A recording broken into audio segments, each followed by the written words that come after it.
এটি ছিল একটি বিপজ্জনক স্লাইড। একটি মেয়ে ভিতরে ঢুকেছিল কিন্তু সময় মতো বের হতে পারেনি। পরে জানা যায় মেয়েটি ভিতরে ভয়ঙ্কর এক দৃশ্য দেখেছিল।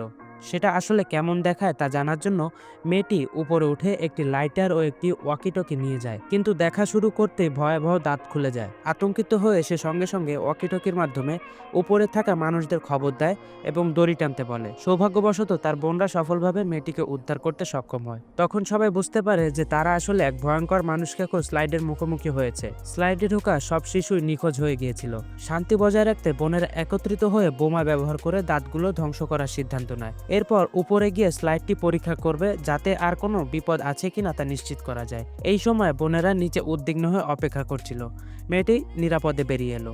স্লাইডটিকে নিরাপদ বলেই মনে হলো, তবুও একটি দুর্ঘটনার আশঙ্কা রয়ে যায়। তাই সেই দিন মিয়া একাই স্লাইডে আসে এবং নিজেকে দড়ি দিয়ে বেঁধে ফেলে।